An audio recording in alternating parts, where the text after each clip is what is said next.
Everything in the universe is geometric, whether it's people, trees, cats, planets, solar systems, stars, you name it. Anything in the universe can be measured on a geometric scale.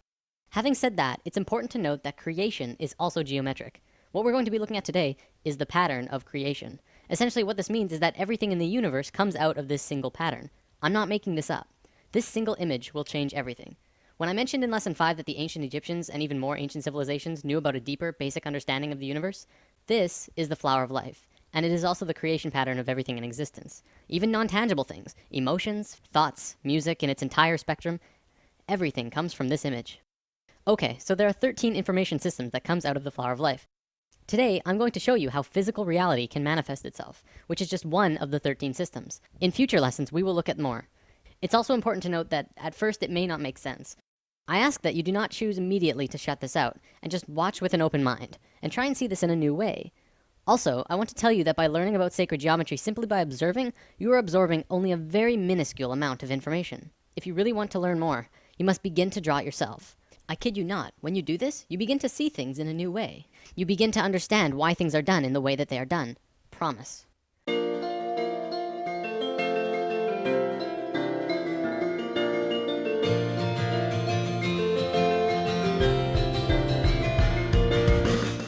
The flower of life was known around the world in ancient times. It was found in Ireland, Turkey, Israel, Egypt, China, Greece, Germany, India, and Iceland. It's also been recorded to have been found in England, Tibet, Japan, Sweden, Lapland, the Yucatan, and I think 14 other places. This thing is everywhere. Not only that, but everywhere around the world it has the same name, the flower of life. Now, to understand the flower of life, first we have to talk about how it's formed. This could get incredibly complex, so I'll try and keep it simple. Imagine consciousness, or spirit, floating in a void, which means it's nothingness, and then spirit. No physical body or mind, just spirit, and that's it. Then blackness, essentially nothing, all around the spirit, for infinite. Spirit decides to do something, so it expands its consciousness all around itself as far as it can go without moving. It creates a sphere around itself. This is the first circle in the flower of life. Then, spirit has an awareness of what's around itself in 360 degrees. It moves to the very edge of the sphere anywhere, and repeats what it did the first time. It creates this image, which also creates the Vesica Pisces. Within the Vesica Pisces is a vast and incredible amount of knowledge about width, proportion, depth. Also comes the square roots of 2, 3, and 5, which are all numbers that go on forever. But even more interestingly, comes geometric information about light. We'll talk about that in a moment. Now, spirit has no choice but to do it again. Spirit is flawless, and therefore it will move flawlessly, creating the next circle either here or here, exactly one radius away from the other circle next to it. Every time spirit moves another sphere, more and more knowledge comes out of the image that is created. The first complete image to be formed is this. It has two names, the seed of life, or the Genesis pattern, and for good reason. Now, let's look at the book of Genesis for a second. Each of these movements or creations of circles can be seen as another day. On the first movement, the second sphere, it created knowledge about not only mathematical proportions, but light. The first sentence of Genesis says, "The earth was without form and void, and that the Spirit of God moved upon the face of the waters." In the very next sentence, God says, "Let there be light." The key here is in the order. The movement happened first, then light happened immediately after. Well, but what about the waters? Well, you have to remember that the Bible has been changed over time a lot.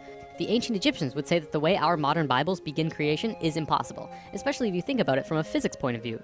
Imagine a dark, infinite space that goes on forever and ever in all directions. You're just floating there with nothing. You can't really fall, but where would you fall to? From a purely physics or mathematical point of view, motion itself, or kinetic energy, is absolutely impossible in a void. You can't even rotate, because motion cannot become real unless there is one other object in the space around you. So the ancient Egyptians would say that before God moved upon the face of the waters, it would first have to create something to move relative to. So, Genesis pattern, after 3 spheres, you get the Holy Trinity. Another interesting one, it says in many Bibles of the world, not just the Christian Bible, that on the 4th day of Genesis, exactly 1/2 of creation was completed. Starting from the first motion, exactly 1/2 of the circles were formed on the 4th day.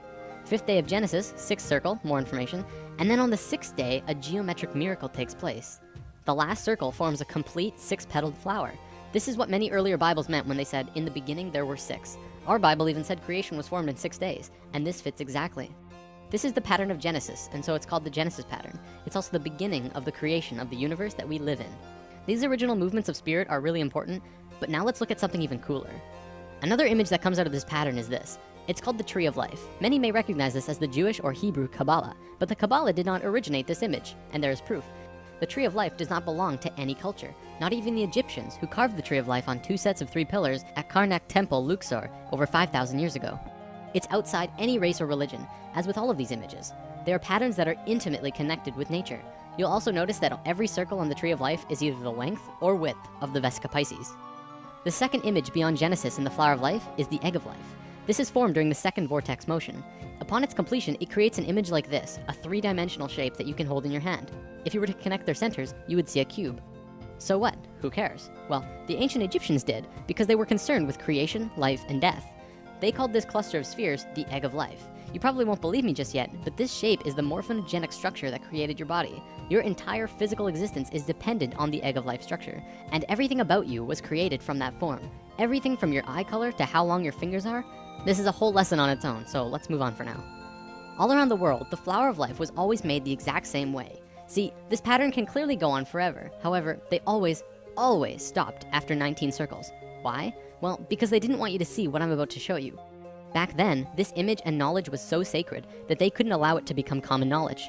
It was appropriate at that time. However, now we either use the information or fall further into darkness. In biology, all cells have a zona pellucida around the edge. These circles around the Flower of Life are the zona pellucida of the Flower of Life. You must remove these, then complete the spheres that were cut off by the zona pellucida. With one more step, you will have the secret. Finish the drawing, add the final missing circles, giving you this. This image is the Fruit of Life. This pattern of 13 circles is one of the holiest, most sacred forms in existence. It's called the fruit because it is the result, the fruit, from which the fabric of the details of the reality were created. Remember when we talked about male and female energy, lesson 4? As you can see, this image is female. It has no straight lines. However, when you combine male lines with these female circles, something amazing happens. What you do is draw a straight line from the very center of every single circle to every other circle in this image. When you do this, you get an image which is known throughout the universe, everywhere, as Metatron's cube. It is one of the most important informational systems in the universe, one of the basic creation patterns in existence. So what is Metatron's cube? Well, anyone who has studied sacred geometry, or even regular geometry for that matter, knows that there are 5 unique shapes in the universe, and that they are crucial to understanding both regular and sacred geometry. They are called the Platonic solids. A Platonic solid has certain characteristics by definition. First of all of its faces are the same size. For example, a cube, the most well-known Platonic solid, has a square on every face, so all of its faces are the same size. Secondly, the edges of the Platonic solids are all the same length. All edges of the cube are the same length. Third, it only has one size of interior angles between the faces. In the case of the cube, this angle is 90 degrees. And fourth, when put inside of a sphere, all of the points will touch the edge of the sphere perfectly. With that definition, there are only 4 shapes besides the cube that fit that description. So what are they? Well, we have the dodecahedron, the tetrahedron, the octahedron, the isosahedron, and the hexahedron. All of these shapes are found within Metatron's cube.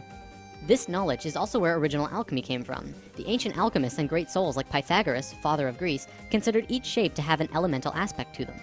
The tetrahedron was considered fire, the cube was earth, the octahedron was air, the isosahedron was water, and the dodecahedron was ether. Ether, also known as prana, and tachyon energy are all the same thing. They extend anywhere and are accessible at any point in space, time, and dimension. This is the great secret of zero-point technology. The sphere is voidness. These 6 elements are the building blocks of the universe, and they create the qualities of the universe. To summarize, this is the first informational system that comes out of the Fruit of Life through Metatron's cube. In alchemy, they rarely discussed ether. I've read that in the Pythagorean school, if you even uttered the word dodecahedron outside of the school, they would kill you on the spot. That's how sacred this shape was.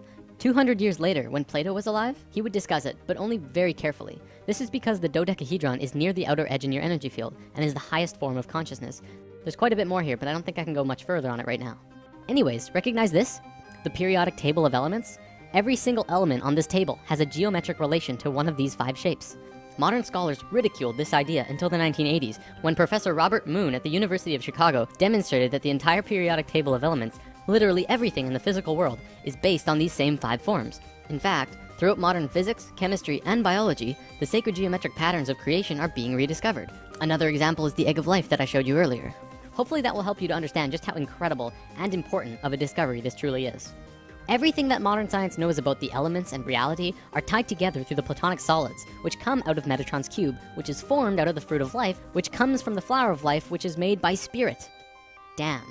Whether you're convinced yet or not, this is the missing piece of the puzzle. It all comes down to spirit.